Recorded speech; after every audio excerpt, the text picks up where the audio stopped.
Thank you for coming to this session. This is Oracle's Safe Harbor Statement.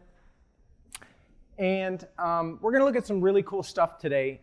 But to give you a little perspective and background and context to the talk here, I'd like to share a personal story. But first, let me tell you a little bit about myself. I am Todd Sharp. I am a developer advocate for a small startup called Oracle. And it's something like that, yeah. So I'm a developer advocate for our cloud and our autonomous database technologies. And I live in, actually this is kind of home for me. I live 2 hours north in a town called Blairsville. Has anybody ever heard of Blairsville, Georgia? Yeah, a few. It's where the Atlanta people go to vacation when they want to get away from the city. But it's a beautiful area up in the mountains. I live there with my wife. I'm looking at my notes here, and I should correct that to say of almost 18 years, not 17 years. So 18 years, my 13-year-old daughter, my 12-year-old son.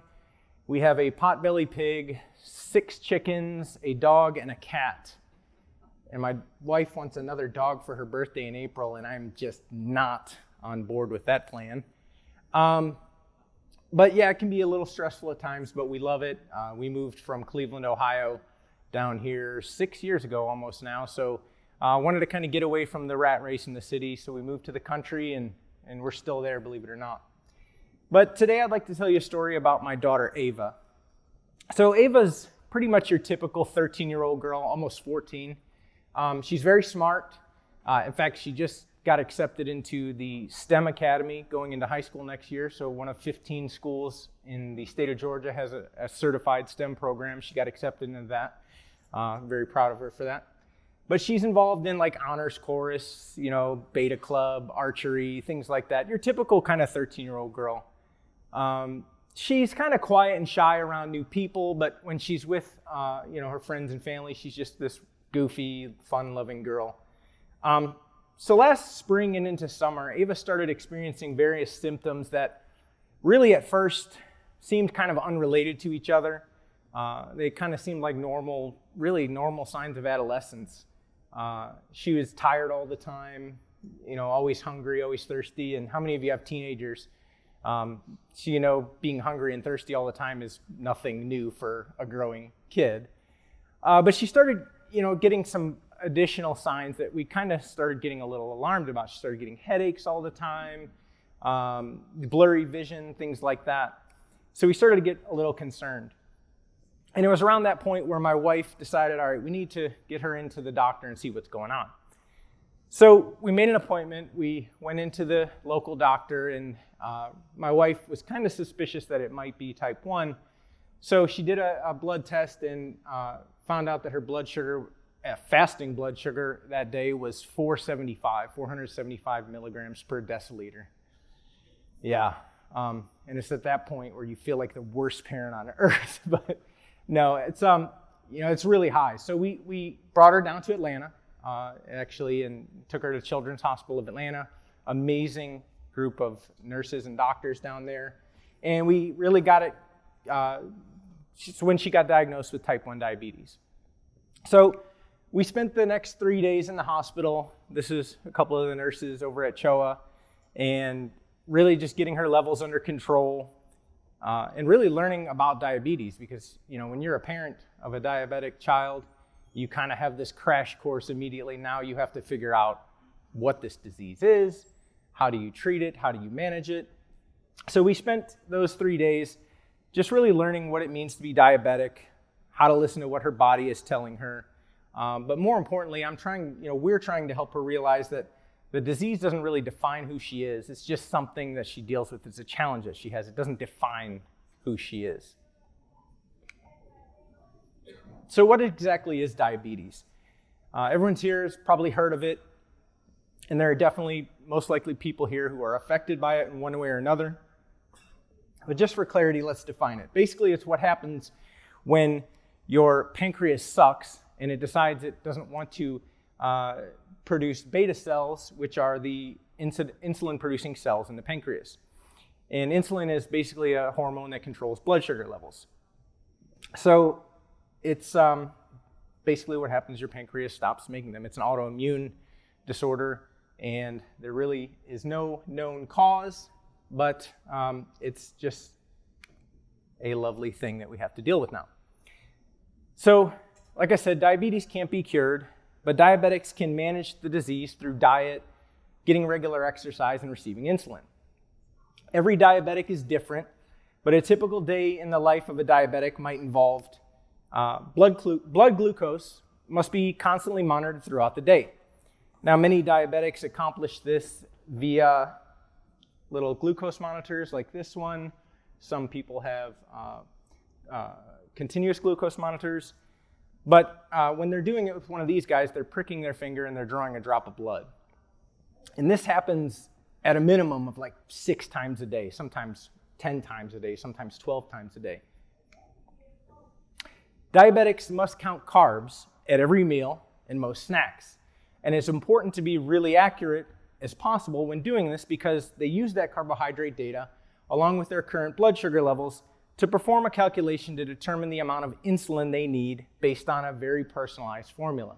So each diabetic is different, and they work with their endocrinologist to determine the formula that they need to use. Sometimes it's different throughout the day.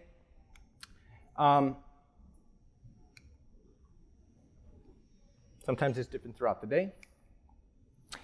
once they determine once that amount of insulin is calculated, they have to administer that insulin via injections, so either through old-style syringes or pens or things like that. And finally, diabetics must be aware of and manage unexpected highs and lows throughout the day, right? So for some reason, maybe you've calculated things wrong, maybe you've dosed wrong.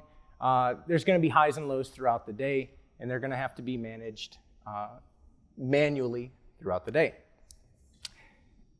Thankfully, technology has come a long way as it relates to diabetes management. If the diabetic is lucky enough to have insurance coverage or be able to afford things, they can obtain things like continuous glucose monitors. Now, these track glucose levels throughout the day via a tiny sensor that is inserted just below the skin, and it's like a little patch, and you have like a little Bluetooth dongle. You can wear it on your abdomen. Some wear it on their legs. Younger kids wear it on their backside. But it's really nice, and it monitors through the interstitial fluid in the body, and it monitors throughout the day. So it transmits that data to a receiver or a smart device, which is a lot more discreet than pricking your finger, especially for a teenager in high school, pricking their finger and having to do that. It's a little nicer way to check their blood sugar. And no one's really going to suspect that a teenager staring at their phone is looking at their blood sugar, instead of texting a friend. Insulin pumps. These deliver insulin doses, both constant and on demand, if you will, via a tiny tube inserted just below the skin. Now, these provide a much more reliable stream of insulin. You don't have to inject the entire stream at once. You can do over time, have your insulin dose delivered over time, and also gives you a steady stream of insulin throughout the day. So it helps keep things a little more level for diabetics. Again, these can be controlled from a smartphone, so it's more discreet than having to get out your needle and inject yourself. The other things that are available are artificial pancreas systems. So to really massively oversimplify what an artificial pancreas system is, it's basically a pump and a monitor that work together to keep blood sugars regulated. There are open source, believe it or not, there's open source options that you can build. You can build out of little Raspberry Pis and things like that. And the FDA is finally kind of getting on board, and in my opinion, largely due to the people who have built these systems because there was no other option. And they're starting to finally approve these, what they call closed loop systems. So matter of fact, there's some coming very soon. There was one that was just approved in January of this year. So that's awesome, that's great. But again, these things are expensive. I mean, pumps can range from $2,000 up. Monitors can be $2,000. I think I read recently that the average cost of managing type 1 diabetes in America is $9,600 a year. It's a lot of money. And there's over 1 million type 1 diabetics in the United States. I think the number is 400 million worldwide. In America, you know, our income level is a lot more than some of these other countries, so that cost is significant. On top of that, the price keeps going up. Numbers are hard to track on this, but this is a little chart that I found recently about the cost of diabetes over time. As you can see, it continues to rise. 2012 to 2016, it went from 12,000 to 18,000. Now that's total cost, including insurance companies cut. It's really hard to find solid data, but it's not cheap. And the routine that the diabetic goes through every day, it's not optional. You know, it's not like your diet. If you want to lose some weight, you have to follow your diet. This is, if you want to live, you will do these things every day. It's not an optional thing. So we have all this technology. We have ways to manage it even at a lower cost. You can do manual finger pricks. You can do insulin injections. So what's missing? Well, with or without the technology, every diabetic at every meal, like I said, must manually calculate their carbohydrate consumption and enter that value into an app or device in order to calculate their insulin dosage. This can be time-consuming. It can be error-prone. You could have caregivers, grandmothers, aunts, babysitters who don't know how to perform these calculations or don't know how to estimate these things. And calculating it incorrectly can lead to an under or overdose, which can lead to high or low blood sugar levels, which again can be really bad. So that's why I decided to build something to kind of help with that process of calculating carbs. And I want to show you a demo of that real quick and show you how it works. So we have here a scale. It's my webcam, and let me pull up my smartphone here. Oops. Is it coming up?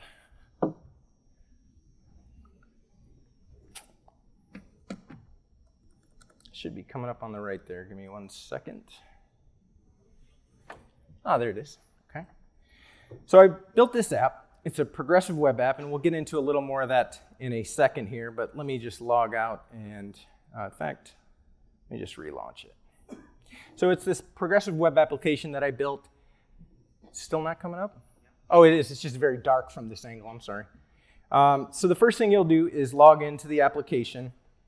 And once you get logged in, you have several options. You have a full mode or a quick mode. So the full mode will include an insulin calculation. If you've input your profile and your personalized numbers, you can do a full calculation and get that number determined for you.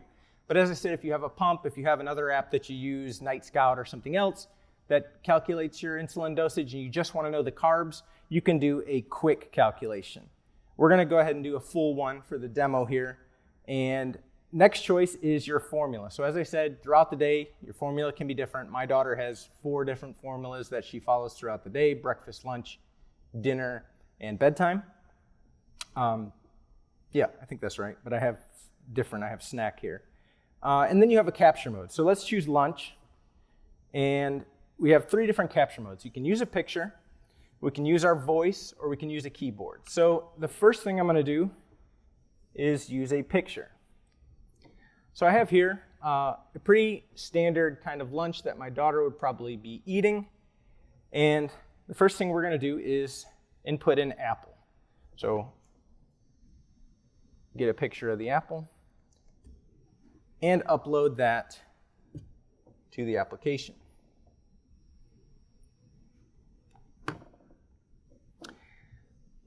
So the next screen that we get is a kind of best guess as to what we're eating. And in this case, it was really good. It said you're eating an apple. So we get a list of choices based on the keyword search of apple, and we can select apple raw. Next screen, we have a list of the standard serving sizes from the USDA, and we can choose from one of those. So we can choose a small apple, a medium apple, or a large apple, all kinds of different choices. Now let me ask, if someone doesn't mind, is this a small apple, a medium apple, or a large apple? Medium? Y'all are pretty good. How many grams do you think this is? 180? Okay. Huh? That's exactly my point. It's really hard to estimate these kind of things, and guessing wrong could be a bad time for a diabetic. So let's instead weigh our portion, because I think that's much more accurate. So what we're going to do here is I have this Bluetooth scale, and if I turn that on and I pair it with the application, we can weigh the apple in real time. So 197 grams. That's a lot easier than guessing and estimating what the weight of this apple is. And obviously, you're going to have a little waste, but we're pretty close to what the actual weight's going to be here, because you're not going to eat the seeds and the core and everything. So we can go ahead and accept that weight, and it's going to ask us if we'd like to add another food to the meal. In this case, apple's easy, in my opinion, at least from demo purposes. But what about packaged foods? Right, so this is some Scooby-Doo baked graham cracker sticks. What about that? Let's give that a shot. Sometimes it's hard with the glare here. It doesn't want to cooperate. All right, we'll upload that. Oops. And see how it does. Pretty cool. It gives us a list of options to choose from. So the first one happens to be exactly what it is. Cinnamon, yep, cinnamon. So we'll select that one. And we can either choose the standard serving size of 28 grams, which is, if you can see that, 28 grams. So it knows that a standard serving of these guys is 28 grams. Or if we wanted to be really accurate, we could weigh it, but we'll just accept that. So that was kind of cool, using the camera to determine the food. But what about a sandwich? It's going to be really hard for the app, no matter how intelligent you build it, to understand what is inside this sandwich, right? So it's not going to. Spoiler alert. We're going to instead use our voice. Peanut butter sandwich. So just a nice interface for kids to be able to use. They can take a picture, they can use their voice, they can even type it in if they wanted to. Oops, I'm not done with that yet. So we'll select peanut butter sandwich. Now, serving size. This says the standard serving size for a sandwich is 93 grams. Any guesses as to what this is? Somebody? Anybody? 95? Okay. I'm not sure. I haven't weighed this yet, so we'll see. Let me tear that out. Okay. 76. So again, estimating, guessing can lead to really different numbers for different people, especially, like I said, maybe, let me put that back on there and accept that weight. Okay. Especially for someone who may not be as familiar with the management of diabetes as parents or the guardian. So we've got all our foods, we've input them all, and we're done. So we're going to say, no, we don't want to add any more foods. But like I said, you need to combine that information with your current blood sugar levels to determine your insulin dosage. Well, again, I can take my manual finger prick, I can read from the device, and I could type a number in. But again, that could be error prone. I could make a mistake, especially if I'm not feeling all that well. Maybe I've input the number wrong. Maybe I transposed the number. Maybe I forgot a 0. So why don't we pair up to the device and get it automatically? So I know it makes for a terrible demo because I'm non-diabetic, but my current blood sugar is 100 milligrams per deciliter, which is pretty good. So we're going to accept that. And once we accept this, we're going to get taken to a summary screen, and it's going to kind of figure things out for us. So we'll accept it, and it says, since your blood glucose is currently 100, you need a correction dose of 2 units of insulin according to your lunch formula. And for your carb coverage, you have 27 grams of apple, 21 grams carbs of Scooby snacks, and a 31-gram peanut butter sandwich, which, according to your formula, is 8.65 units of insulin. Now normally you'd round up in that case to 9 units and dose that based on the formula. And if we save that, it's going to give us a prediction of our next glucose reading based on some machine learning behind the scenes. So that's basically how the app works. Like I said, the intention is to be something that makes the process a little easier. It makes obviously more accurate, hopefully, and that's how the app works. So let's take a look at the architecture of the system. At the heart of the system, like I said, is the progressive web application. It's written in Vue.js. So the application can be installed on a laptop, on a mobile device, on a tablet, whatever you're using. And it's backed by 3 different microservices that are all deployed as Docker containers in a Kubernetes cluster in the cloud.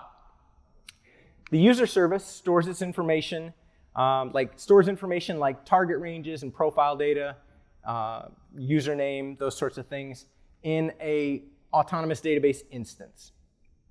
It's a Helidon Java microservice that handles the persistence via Oracle REST data services. If you're not familiar with ORDS, it's basically kind of like a way to create a REST API on top of your schema and your table. But it's a really easy way for simple persistence and querying.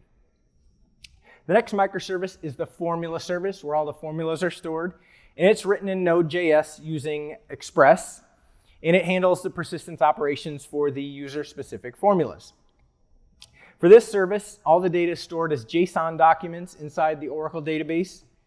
And it's basically just queries and retrieves them on demand. And the final new microservice is the nutrition service. This one's also powered by Java, but this time it uses the Micronaut framework, this framework. And it uses Micronaut data, which is this database access toolkit that uses ahead of time compilation for really lightweight queries that can be run at runtime. And I have a talk tomorrow morning at 10:20 all about Micronaut data. If you want to learn more about that, we're going to talk a little bit about it in a few minutes here. But it also provides the endpoint for the image upload and interacts with the, oh, I lost my slides. There we go. And interacts with the USDA's Food Data Central API for that nutrition information. So the interesting thing to me about this entire architecture is there's only one manual SQL query at all behind the scenes. Thanks to using REST and some other frameworks, I hate writing SQL, right? I mean, one of the first things you learn as a developer, how to write SQL queries, right? What's usually one of the second things you learn? How to avoid writing SQL queries, right? I'm not alone there, right? Okay. So let's look at the food identification process. Oops, there's the USDA API. Let's look at the food identification process a little in more detail. So how's the food actually identified? So as you saw in the demo, you can input food via photo or voice or keyboard, and depending on which method is chosen, there are a few different things that happen on the back end. So if a photo is used for the food identification, it's uploaded to object storage, and a cloud event fires and triggers a serverless function to perform some analysis on the image. The serverless function uses a third-party API called Clarify to do some image recognition. That's because I didn't want to take the time to build out a TensorFlow model and do all that on my own. I chose to use a third-party service instead, but of course I could have built that out myself and had it use that. And it also uses the computer vision API from Microsoft to do some OCR. So in the case of the Scooby Snacks, it actually pulled all the text out of that image, which is pretty impressive to me with the font and everything that it was able to recognize that text. And then once it gets all those results, it bundles it all up into a little JSON package, and it publishes it to a stream. So it uses Oracle streaming service, but think Kafka, things like that, right? It just publishes it to a stream. Now, the nutrition microservice listens to that stream, and when it sees something coming in, it associates it with an ID, obviously from the user who is using it, and it pushes, using server sent events, pushes that result to the device. So it calls a serverless function, produces message to a stream, the microservice listens to the stream and pushes the data back to the client. So a nice little way to kind of get, instead of polling or WebSockets or anything like that, it just pushes the data right to the device, and you know that. So that's when I know when my little animated spinner can stop and show you the results.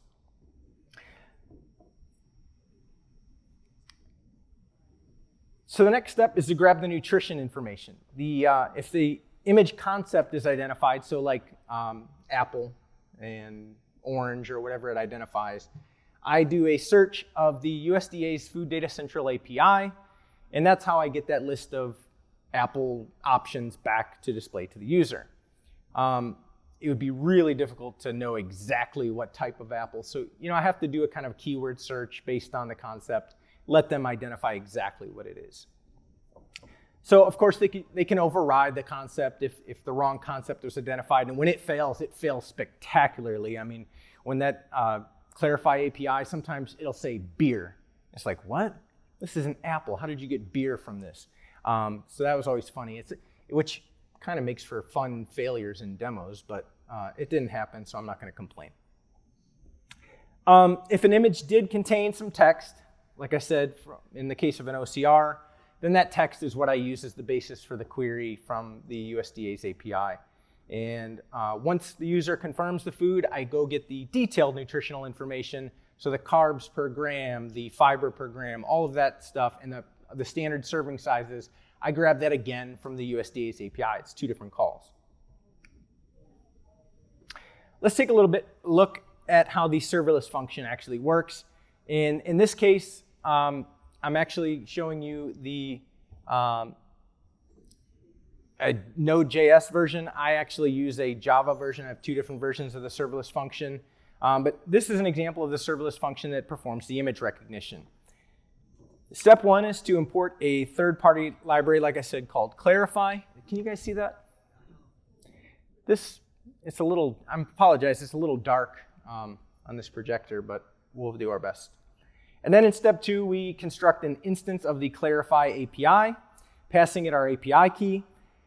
And to perform the image recognition, we call the predict method, passing the ID of the model that we want to use. In this case, we want a food model. There's also models for celebrities, for whatever particular topic you wanted to identify. But obviously, in this case, we want the food model. And we pass the path to our image. So in this case, I pass the image URL to my image in object storage. And this call returns a promise of an array of concept objects. So, that's even worse. So we have basically an array of elements, and this will be for all the different concepts that it identified. You have a confidence value at the end of that object that is how confident it is in the identification. So I grab the most confident value from that array. And when you look at an apple, sometimes it'll return like sweet or some other things that it thinks it might be, but it's usually pretty good about how confident it is in the top choice, which is usually the right choice. So here's an example of the OCR capabilities. Again, this is in Node.js, but the version in production is using Java. Step 1 is to include the computer vision library, and next we include the credentials for the API, so the API key, things like that. And we construct a API key credentials object, which we will then pass to the newly constructed instance there on line 6. So we just create this, we grab the library, create a credentials object, and create an instance of the computer vision client. Next, we're going to pass the client that we just created and the URL path to our image to the recognize text function, which will use the client to extract any text and then return that text so I can pass that information along with the concepts back to the nutrition microservice. Let's take a look now at the PWA portion. That's the actual Vue.js. One thing I wanted to kind of show you here is, I'm not sure how many of you are aware, but it actually uses web Bluetooth, which until about a year ago I didn't even know existed. But it's a really awesome way. Obviously, the support is limited. Not all browsers or devices actually support the API, but to me, I think it's a really cool thing, so that's why I wanted to show you how that works. So it seems like there's a lot going on here, and there kind of is, but I'll break it down and try to explain it really quickly here. So it's a promise-based workflow, again, that uses the navigator.bluetooth.requestDevice method to initiate the pairing. So that's how you get that dialog that starts pairing and asks you to select which device to pair with. In this case, we are going to filter on a specific service ID, and this was actually, believe it or not, this is the scale code, by the way. Believe it or not, this scale has a documented API, and I know it's one of the nerdiest things I've ever said, but to me, that's the coolest thing in the world, to have a piece of hardware like this that's commercially available that has a documented API that you could use to do things like this. So that's where I got that UUID from that I use to limit the list. So normally what you get is a list of every single Bluetooth device in the room, in the area that is available for pairing, and obviously that's not always convenient, especially in a room like this where y'all probably have, tons of devices, my watch, everything that could possibly, you didn't want to scroll through that list. So I limit it just like that.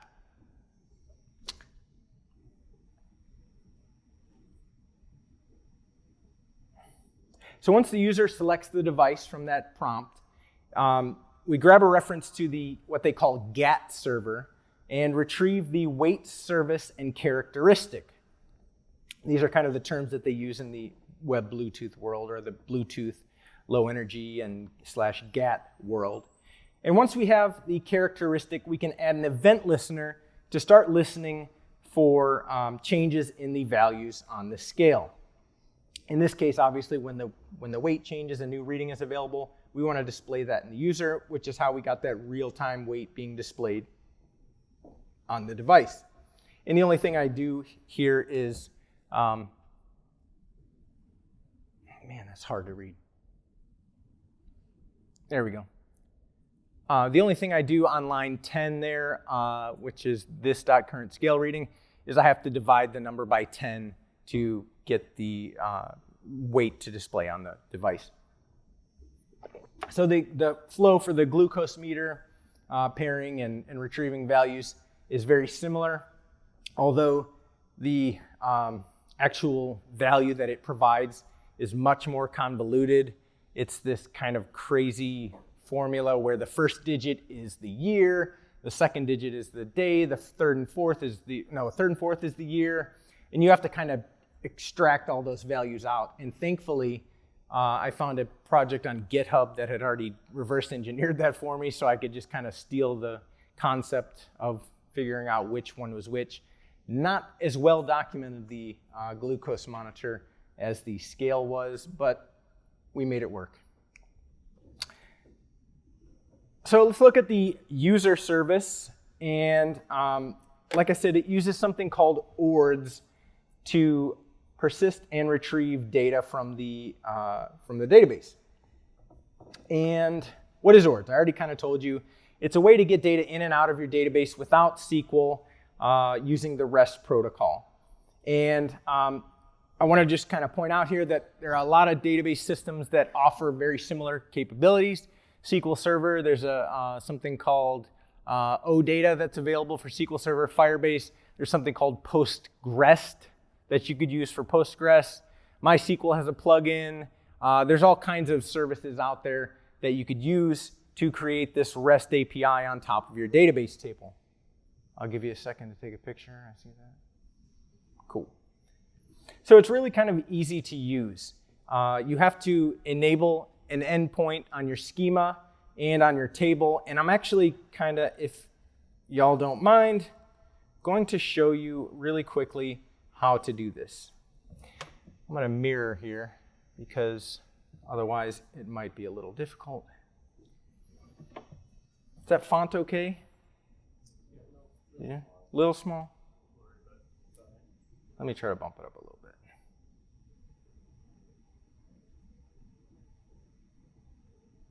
A little better? Yeah, that's a little better.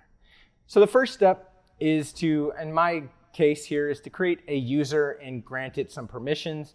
I've already done that. And then I created this simple table called users. It has an ID, a first name, just your typical kind of user table.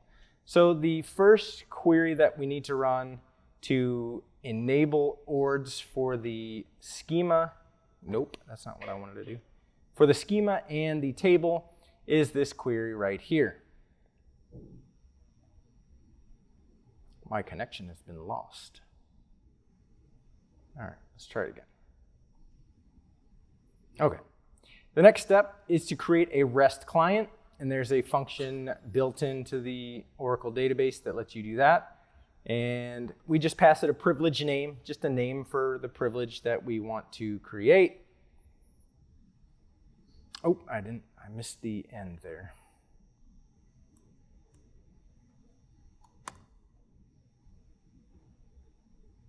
All right, so we've created that, and now we create an OAuth client that we can use. So we have some nice credentials to keep things secure. And finally, we grant the role that we created earlier. Actually, we grant the SQL developer role to the client that we just created. And at this point, we have a ORDS endpoint set up for the users table. Now I'll put a link up later. Actually, do I have that link? Anyways, if you're interested in seeing more about this, let me know and I'll show you so you don't have to memorize all these commands you have to run. I've done several blog posts and videos about it. But at this point, we just grab some credentials, and there's a ORDS client, user ORDS client table, and we can just query that, and we have our client ID and our client secret. So if we come over to Postman, and we plug in our client ID and our client secret, we can then, better? Man, that dark mode is killing me. So we can hit the OAuth/token endpoint, and this is going to get us an access token that we could use to make calls. It's going to, all right. So we have our access token, and at this point, we can come over and we can start interacting with the various endpoints. That should have been set by Postman, so I don't have to worry about copying and pasting it. So at this point, we have our users endpoint, and we can create a new user simply by hitting the users endpoint and passing a JSON representation of the user. So you just create this object, you have the same properties as your column names in your table, and if we post that,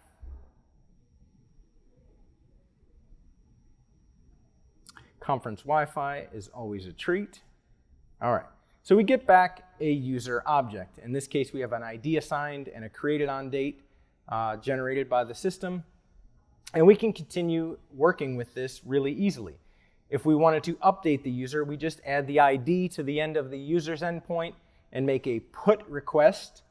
And here we're just going to change the name to Todrick Sharplins. And if we do that, we will get a response shortly.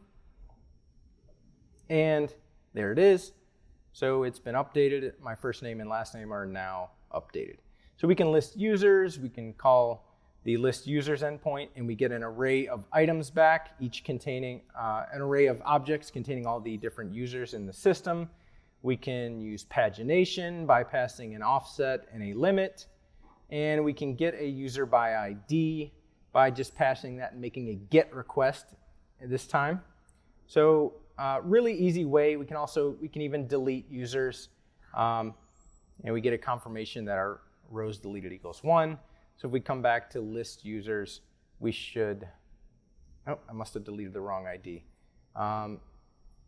Yeah, so again, a really easy way to work with a Oracle database, or in this case, Oracle database, but if you used one of those other vendors for SQL Server or Postgres, really easy way, instead of writing SQL queries, like I said, the thing we hate most as developers, to me, to get data in and out of your database. I use it a lot for, I do a lot of tinkering with Arduinos and Raspberry Pis and things like that, especially on Arduino. There's not always a client library, like there's no JDBC driver for an Arduino. So it's a good way to get data in and out of a database just using simple REST calls. I also use it Yeah. URL mapping, like where it is happening, can we customize it? Yeah, yeah. You call it whatever you want to call it, and it makes the URL based on the parameters. So in this case, oh, you know what? 1 second here. Let me mirror my display again. All right. Where's the base URL come from? Is that your question? So in the case of my autonomous database instance in the cloud, it comes completely free. And if you go into the console, it'll give you the base URL that is specific to your instance. And you use that as your base URL. And then this is not the same code as mine, but you see in line 6 there, URL mapping pattern. That's the schema endpoint / IH user. And then down on line 13, that's the object endpoint. So if I had 10 tables, I would rerun the code on lines 9 to 14 for each table that I wanted to REST enable, right? Yeah. Yeah. Yep. Anything, you can customize that however you'd like. Do I have a slide about, I don't know if I have a slide about it or not, but you can also, you get basic CRUD out of the box, but you can also write a custom query. So if you wanted to get user by username, there's a function that you can call and pass it the SQL query to use, and it'll tokenize and submit whatever you pass is the name parameter and insert that into the query. So you can customize it too. You don't just get the basic CRUD out of the box, which is nice. These are basically just all the calls that I just made in curl form, so we won't dwell on that. So let's talk about the formula service a little bit. And it uses something called SODA.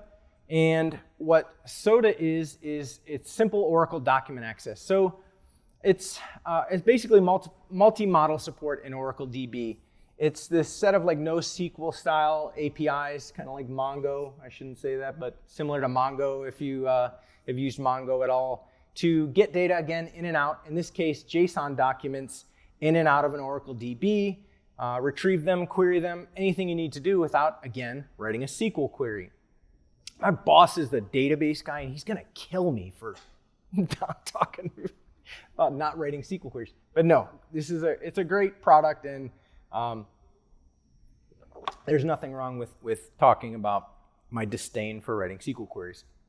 So again, though, this is Oracle's solution, but so many database systems offer support for multi-model storing JSON in a relational table, Postgres, Cosmos DB, SQL Server, etc. I read in fact, my boss shared with me last night a great article about how Diaspora, their experience with MongoDB, if you're familiar with Diaspora, it's like an open source Facebook, and how they had a nightmare with using MongoDB. So, NoSQL was kind of one of those things that when it first came out, like everything, like microservices, everyone thinks this is the only true path to, our future. And then we kind of learned that, like everything else in our industry, no, this is great, it's a useful tool, but it needs to be done in the right circumstances and, in moderation. We don't just go usually full bore on these types of solutions. So let's look at the code in my specific app. In this case, it's an update endpoint in the Express app, and do I have, yeah. So the endpoint receives the ID of the formula to update as a path variable, so I pass /ID, and the formula itself as a JSON object in the request body. It's validated, do just a simple validation using, gosh, I can't remember the name of the library I use for validation now, but this is how you do it. You pass it basically the object and a map or an object of options to what you want to validate for, max length, things like that, and a performance validation. If no validation errors are found, then it's passed to a service method to perform the actual update. So the service method utilizes the Oracle DB node module to communicate with the database to use to store the data. We grab a connection and a reference to the SODA API. And next we grab the formula collection, right? So in the NoSQL world, we call things collections of documents. In this case, if none exists, it'll actually create a new collection and return that to you, which is nice. So then on line 4, did I go too far? I think I went too far. On line 4, we find the existing object by ID by just calling find and calling the key method, passing it the ID, and then we call replace one and get and pass it the document. So this is going to actually update that existing document in the database with a new version of the document. So that's how it performs the update. So it has a full set of APIs for CRUD, like I said, everything you can imagine, get one, which you can then iterate, or no, get one, which gets one. And you can also do filter instead to get a collection of documents, which you could then iterate over. To create a new one, you call insert one and get, right there. And to delete, you find it, and then you call remove. So it's a nice way to get data in and out, again, without writing SQL. The really cool thing to me about this is the data is actually stored as a blob in the database, binary large object. So if you were to query that table just using the dreaded SQL, you would see a blob returned to you. Now you could cast that to varchar and view the actual JSON document. But another thing, what you can also do is things like this, which is really, really cool to me. You can cast it to varchar, as I said, to get the actual document. But down there on line 4, you can actually use the embedded keys inside that object to query on, right? So you're not doing if you wanted to filter on, in this case, where the levels of target blood glucose were less than 100, we're not doing a like query that's comparing the text in that field. It's actually evaluating the object itself, treating it like a proper document, and returning the results that way. All right, moving on. The Micronaut with Micronaut data service, the nutrition service, is the last microservice. And again, that uses Micronaut data, which is this toolkit that uses AOT compilation to pre-compute your queries at compile time that are then executed at runtime, which is really nice because if you construct your query incorrectly at compile time, it fails compilation. It doesn't give you a runtime error. And again, if you want to learn much more about this, please come to my session tomorrow. But to give you kind of overview, basically you just create your entities, you create your properties inside that entity, you can use annotations for validation, you can use size, all the standard set of like JPA style annotations you can use for validation. And then you create a repository. And to do that, you create an interface and you extend CRUD repository. And CRUD repository is a built-in repository in Micronaut data. There are other ones like Pageable repository, which, surprise, adds support for pagination. There's a reactive repository, there's a async repository, and I think I'm missing one or two. But there are many options. In this case, just to get basic CRUD out of the box, you extend CRUD repository, and you have, at runtime, without writing any code inside of that, you have methods for save, save all, delete, all of those methods out of the box. And this is what that looks like. Essentially, that's it. You have an empty interface that extends CRUD repository, you give it an annotation for the dialect that you're using, and you get all of this at runtime. Here's the repository that I'm using. There's two different flavors of Micronaut data. There's a JPA, which is like a Hibernate style, and there's a JDBC.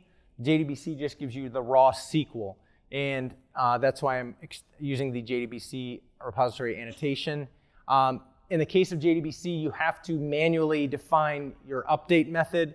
So as you see on line 4 to 10, I just define an update method. I tell it the properties that it needs to update. And the reason you have to do this is because it's not like Hibernate where there's a concept of a session or dirty checking or anything of that. So you can't use a save method because it can't properly determine whether or not that object existed before. So you have an insert method, which will create our save method, which will always create an insert, and then you just define an update, which, I mean, it's not that difficult. I just declare the properties that I expect, and I'm done. Then you can also do these things like use these dynamic finder style methods. In this case, on line 12, I want a find by user ID method. So I create a method with a signature that returns a list of meals. And I just use a naming convention, find by user ID, and I give it one parameter, the user ID. And at compilation time, it says, okay, this needs to be select all from user where user ID equals parameter, and it's ready to go. Let's talk really quickly about the glucose reading. So for this, I used Oracle Machine Learning Notebooks, which is, again, freely available if you're using Autonomous Database. And it's, again, kind of a lot of SQL. There's a lot going on here, but essentially what I'm doing is I'm taking data from all three of those different microservices. The user service, which stores its data in a table with ORDS. The profile service, which stores JSON documents in a table. And then the nutrition service, which stores data in again, a relational style table. And it combines all of that data into this single kind of unified view, which is one of the really cool benefits to me of using all these three different technologies. You can get that unified view, and then I just have a query down below that creates a materialized view from all of that combined data. The next thing we do is create our model, our machine learning model. And I've chosen linear regression here, but there's support for all the different machine learning algorithms that I can't think of off the top of my head right now. But we just create our model. And the next thing we do is create our train and test data sets. So use a sample from that materialized view to create a train data set, and then the remaining data to test our model. And next we make predictions against our test data to determine our upper and lower bounds. And finally, the only query used in the entire application is the query that gets the prediction based on the current inputs to the application. So it's a simple query that selects and uses the prediction method, prediction function, and passes in those inputs, and it returns a prediction. So I really believe what I created here in a few weeks, it's proof of concept. Where did you go? My slides keep disappearing on me. How do you like that? So I really believe it has the potential to make carbohydrate counting much simpler for diabetics. And as I said, especially those who may be younger, newly diagnosed, have caretakers like grandparents or aunts and uncles who may not be as familiar. And while that's really important, what I kind of want to leave you with today is the fact that as developers, we all have this kind of unique set of skills and abilities. And every day we write software for a company or for a client, and it's very important, it's very good. But I really want to inspire you to kind of find something that means something to you. Find something that you're passionate about, that affects somebody. Maybe it's not even somebody that you know. But let's use our skills and abilities to make the world a better place. Let's not just write software that, don't get me wrong, I'm not putting down our day jobs, and it's very important what we do. But let's go a step beyond. Let's move further if we can and try to make the world a better place. So, thank you.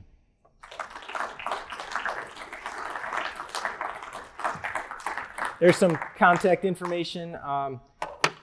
Connect with me on Twitter if you're interested, or if you have a question, shoot me an email, whatever you'd like. If you want to learn more about ORDS, you can check out my YouTube channel.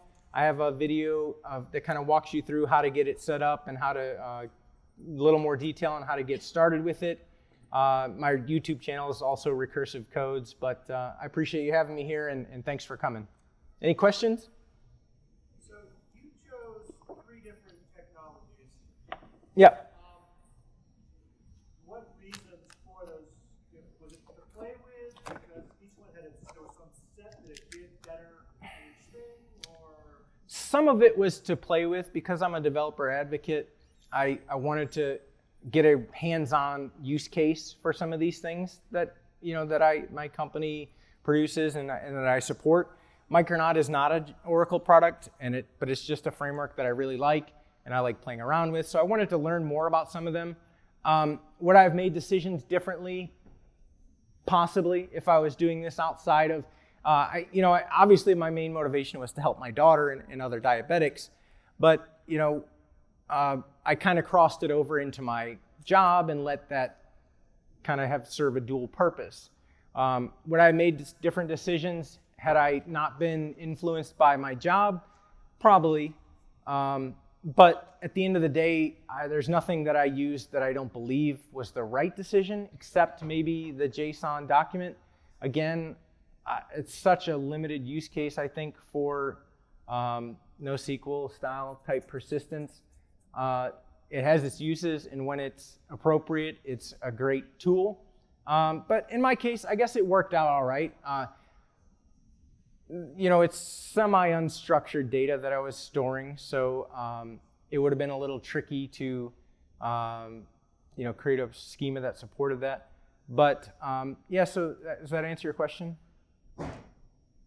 Yeah. Okay. Any other questions? So, from the point of view, when we see like to improve this application, machine learning, I see it as like a big scope because whatever we are doing is like we are calculating on the basis of one reading right now, but glucose is continuously moving or down. So, on the previous readings and so the machine learning, it does learn, that materialized view updates constantly.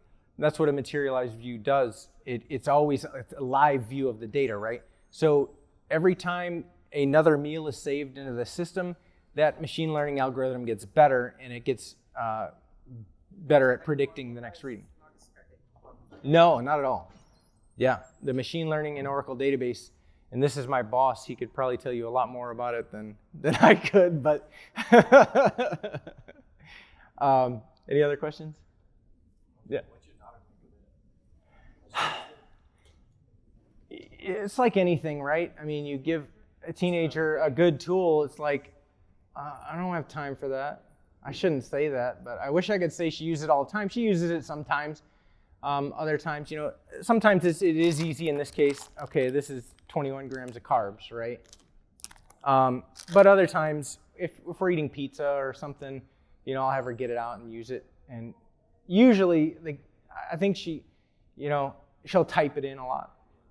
Most of the time she'll type in what she's eating. So, and stupid speech recognition doesn't work on iOS devices, and she has an iPhone, so she can't use the speech recognition portion of that. So, yeah. Any other questions? Yeah. I was just curious about if the app was available or if you like it. That's a good question, and one that always gets asked. Right now, it was kind of more proof of concept. I mean, there are some issues. Like I said, I would probably make some different decisions and refactor the code. I wrote it really quickly. The other issue is where am I going to host it? I mean, right now it's on my Oracle Cloud account because I have a free account for work. But if I were to use it for the public, who would pay that bill, and the API calls, who would pay for those API calls and things like that. I would like to eventually get it to a point. If not, if I could get approval to even open source it, if that would help, that's where I'd like to go with it. But not yet. There is, funny enough, I wrote this last fall, and a week before I was going to present this at Code 1, a very, very similar application was launched somewhere over in Europe. I don't remember what it's called, but it was this team's been working for 3 years on this exact app with a team of, with funding and a team of machine learning data scientists, and they did the same thing. So I think there are similar options that are coming and available. But to me, like I said, it was something that I had a specific application for, and I said, let's write this, and that's usually how I do things. So, thank you. Yeah, and another option is the Dexcom, which is a continuous glucose monitor.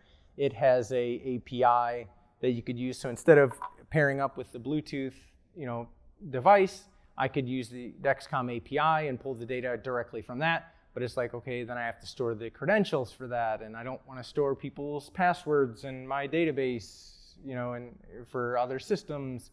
So yeah, and HIPAA is a big one. So there are roadblocks to it. So, but it was a fun exercise and it was useful. I learned a lot. So thank you all. I appreciate it.